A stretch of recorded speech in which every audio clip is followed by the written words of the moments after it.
किश्तवाड़ से बीजेपी की उम्मीदवार शगुन परिहार जी हमारे साथ, इनसे बातचीत करते हैं। शगुन जी, सबसे पहले आप चुनावी मैदान में हैं। आपके पिता को आतंकियों ने उनकी हत्या की, आपके चाचा की हत्या की, आप अब चुनावी मैदान में हैं। ये सफ़र कितना कठिन रहा आपके लिए, क्योंकि खुद चुनाव लड़ रही हैं और प्रधानमंत्री नरेंद्र मोदी ने आज आपका जिक्र भी किया है, क्या कहेंगी? जी, मैं यही कहूँगी, ये सफ़र तो बहुत कठिन है, लेकिन ये परमात्मा की शक्ति है जो मुझे कदम कदम पे मेरा मार्गदर्शन कर रही है, मुझे चला रही है।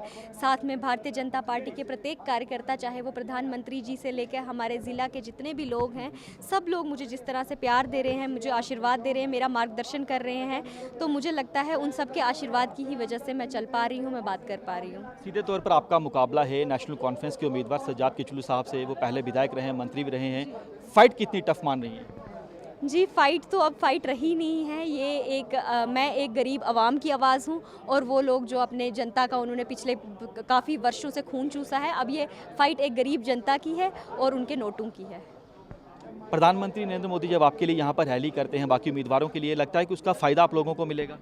जी, वो तो आने वाला वक्त ही बताएगा। बाकी प्रधानमंत्री जी अगर यहाँ पे आके हमें आशीर्वाद दे रहे हैं, तो उसके लिए मैं सिर्फ शगुन परिहार या भारतीय जनता पार्टी का परिवार ही नहीं उनका शुक्रगुजार है, बल्कि पूरे चंद्रभागा में जितने भी लोग हैं, जितने भी जनमानस हैं, वो प्रधानमंत्री जी के शुक्रगुजार करते हैं, क्योंकि वो यहाँ पे इतनी दूर आके हम लोगों के विकास की बात कर रहे हैं, हम लोगों की आवाज़ उठा रहे हैं और शायद उन्हीं की वजह से हम लोग जो हैं जम्मू कश्मीर में सुरक्षित हैं। जो 62 उम्मीदवारों की बीजेपी ने सूची जारी की, आप इकलौती महिला उम्मीदवार हैं, तो लग रहा है कि जीत पाएंगी? वो आने वाला वक्त बताएगा। अगर आप जीत जाती हैं, सरकार आपकी आती है, सबसे पहले क्या करना चाहेंगी? सबसे पहले तो मैं यहाँ के सिक्योरिटी इश्यूज़, जो आतंकवादियों को जिन्होंने बढ़ावा दिया है पिछली सरकारों ने, उन आतंकवादियों को जेलों में पहुँचाना है और जितने भी लोग उनकी सरपरस्ती में हैं, जितने भी लोग उनकी मदद कर रहे हैं, वो सब लोग भी जेलों में होने चाहिए। पहला तो यही मुद्दा रहेगा। जी जी, जो बाकी पार्टियों के आपने मैनिफेस्टो को देखा, उसको लेकर आप क्या सोचती हैं? बाकी पार्टी के मैनिफेस्टो में ना तो कोई डेवलपमेंट की बात की है, ना विकास की बात की है, ना अमन और चैन की बात की है, ना रोड्स की बात की है, ना स्कूल कॉलेजेस की बात की है। तो ये सब पार्टियाँ जो है जिन्होंने पिछले 70 साल से जम्मू कश्मीर को विकास से दूर रखा है, ये आगे भी वही चाहती है, क्योंकि इन्होंने अपने मैनिफेस्टो में लिखा है हम आतंकवादियों को बाहर लाएंगे। आतंकवादियों को बाहर लाना क्यों है? मतलब क्या ज़रूरत है? वो कोई समाज का मार्गदर्शन तो नहीं कर रहे जो उनको बाहर लाने की ज़रूरत है।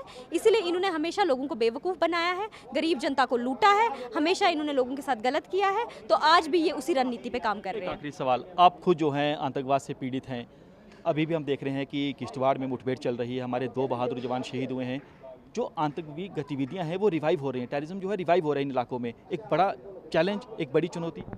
जी, टेररिज्म रिवाइव नहीं हो रहा, क्योंकि ये जो लोग हैं ना, अब ये दिया बुझने से पहले फड़फड़ाता है, ये वही दिया फड़फड़ा रहा है। तो अब जैसे ही भारतीय जनता पार्टी की सरकार बनेगी, तो ये जितना भी ये लोग बचे हुए हैं, इन सबको जेलों में पहुंचा दिया जाएगा। हमसे बातचीत करने के लिए तो आप सुन सकते हैं शगुन परिहार को, जो किश्तवाड़ से बीजेपी की उम्मीदवार हैं, बता रही हैं कि उन्हें पूरा भरोसा है कि जनता इनका साथ देगी, ये जीतेंगी, और बता रही हैं कि जीतने के बाद सबसे पहले काम करेंगी उन लोगों के खिलाफ, यानी आतंकियों पर नकेल जो है वो कसी जाएगी। कैमरामैन जितेंद्र के साथ पंकज शर्मा, न्यूज़ 24 डोडा। नमस्कार, मैं हूं मानक गुप्ता। अगर आपको हमारा ये वीडियो पसंद आया हो तो इसे लाइक और शेयर जरूर करें, और हां, हमें सब्सक्राइब और फॉलो करना ना भूलें, ताकि आप देश और दुनिया की कोई खबर मिस ना करें। तो जुड़े रहिए हमारे साथ और देखते रहिए न्यूज़ 24।